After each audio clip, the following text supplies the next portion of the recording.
Fadarana ho an'ny ankizy.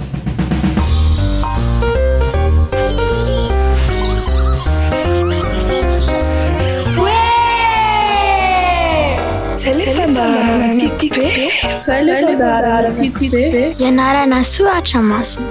Izaratra pako fa Diay Atamata. Diay Andriamanitra.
Manahoana daholo rankizy?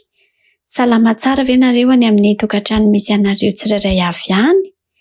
Za izay miteny dia salama tsara ka dia isaorana an'Andriamanitra. Tonga eo amin'ny toko fahaenina amin'ny fampianarana baiboly ho an'ny ankizy isika izay mitondra ny lohateny hoe famoronana sa fivoarana miandalana. Andeha jerentsika izay ambaran'ny baiboly mahakasika an'izany. Genesis toko voalohany andiny voalohany.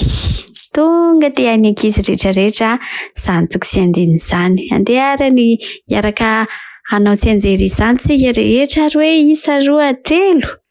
Tamin'ny voalohany Andriamanitra nahary ny lanitra sy ny tany. Andeha ho jerentsika izay voambaran'ny baiboly indray mikasika amin'ny famoronana ao amin'ny Genesis toko voalohany andiny voalohany. Dia tsika iain'ny tantaran'ny zaridainan'ny Nenitoshely. Ny zaridainan'ny Nenitoshely dia toa ohatran'ireny hoe valan-javaboary-pirenen'ireny mihitsy. Rehefa mitsidika an'izany zaridainan'ny Nenitoshely izany ianao dia tena hoe afaka tanteraka ireo sorisory rehetrarehetra satria nahoana? Voakarakara Nenitoshely tsara manko ny zaridainany. Tena tia zavaboary fatratra mihitsy Nenitoshely ka rehefa miditra ao ianao dia ahitanao karazam-boninkazo maro samihafa, na ny lokony dia isan-karazany, ny voninkazo dia isan-karazany ihany koa, ny raozy isan-karazany. Tena hoe mahafinaritra ny maso, mahafinaritra ny saina, mampisokatra ny saina mandeha amin'ny zaridainan'ny Nenitoshely. Ary ny lalantany izay andehananao dia misy biriky voarafitra tsara amin'ny sisiny anankiroa.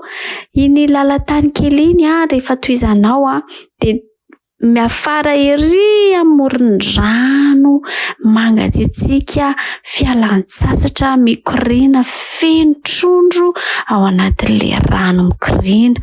Fa mandrapahatonga na hoe nefa dia maheno vorona mitsiotsioka ianao mihirahira anaty ala kely, alana voankazo, alana hazo dia ihany koa.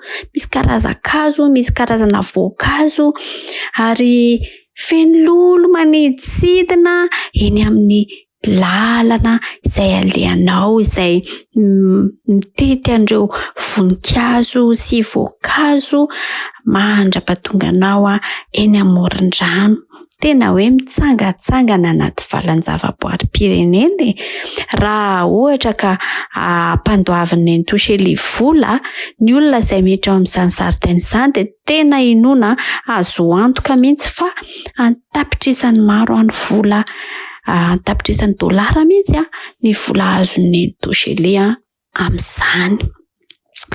Rehefa mamangy ao ianao dia mipetrapetraka ianao dia tsy te hiala ao intsony fa tena hoe mahazo aina. Dia rehefa hody ianao dia somary malahelohelo kely.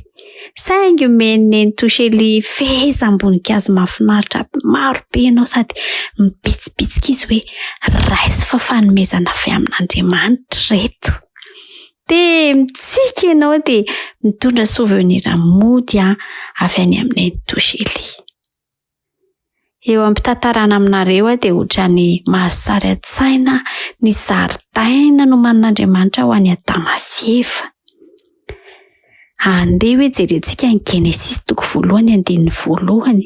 Inona marina ny zavatra namboarin'Andriamanitra ho ao amin'ny Saedena ny andro voalohany amin'ny herinandro dia nanamboatra mazava Andriamanitra. Tamin'ny voalohany io izy dia rehefa jerentsika ny Genesis 1 sy 2 raha vakintsika dia ao amin'izay no misy an'ireto zavatra tantaraiko reto.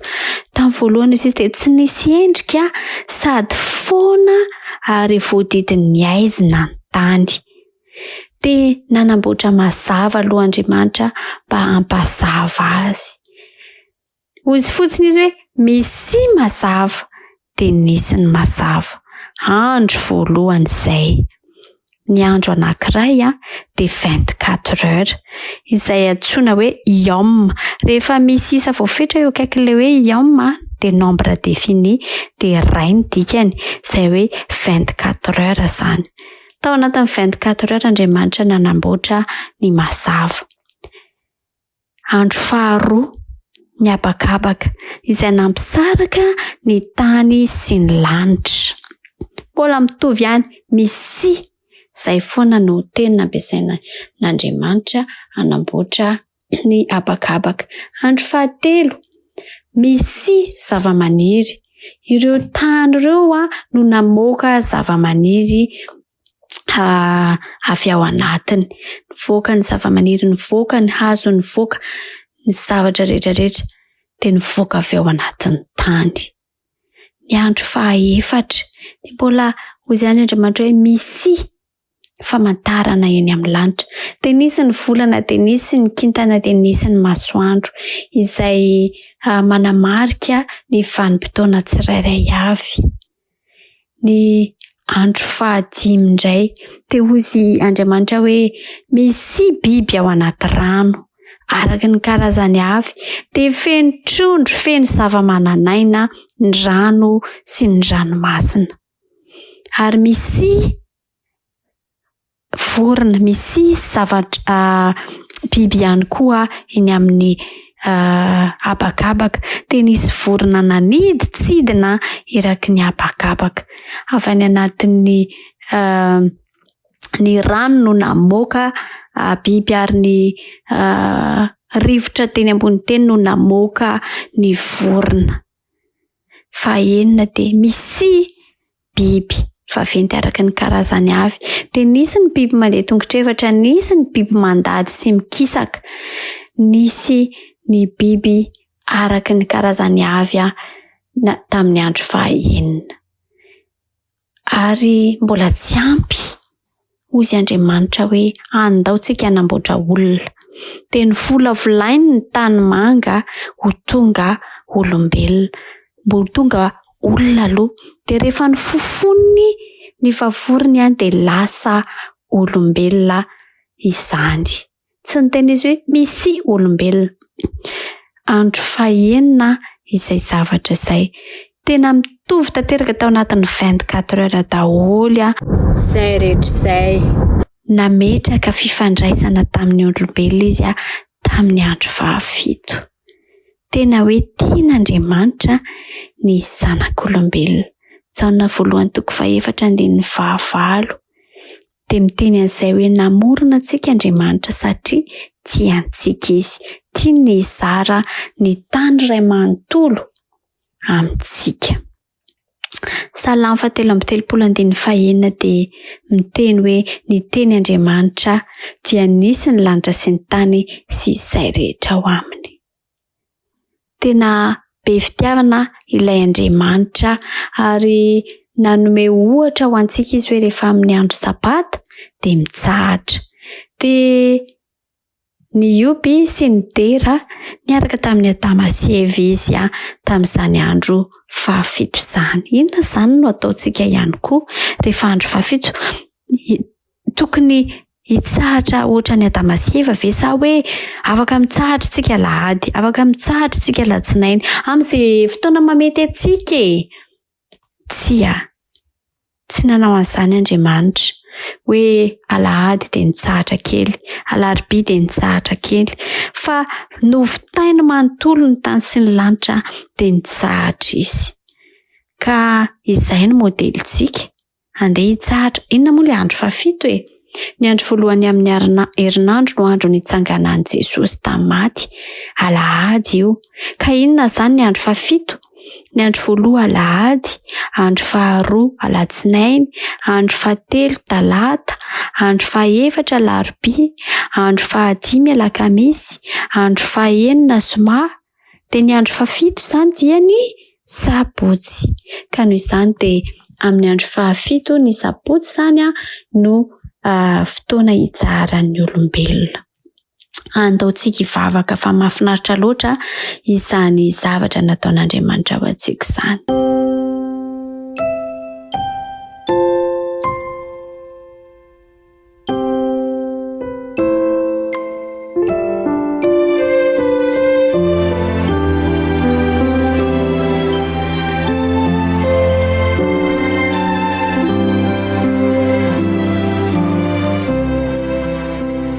Jesosy malalo misaotra anao zahay fa Andriamanitra mahay mandamina ianao. Tsapanay izany tamin'ny fotoanan'ny famoronana. Namorona zaridaina ho an'ny zanak'olombelona ianao, zaridaina tsara lavitra noho ny Tosely. Nasianao zavamaniry, nasianao biby, nasianao ranomasina, nasianao tendrombohitra, nasianao ny zavatra rehetra izay tsara indrindra ho anay zanak'olombelona. Ka dia misaotra Jesosy, misaotra ihany koa nanome ohatra ho anay ny amin'ny tokony hitsaharana amin'ny andro fahafito. Ka dia engane izahay rehetra mba hanao arak'izany ihany koa noho ny habehan'ny fitiavanao. Ny anaran'i Jesosy, amen.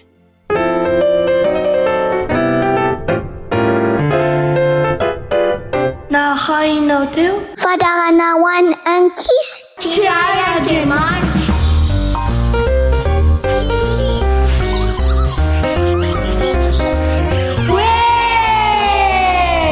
Zay le fandaharana tiaty be.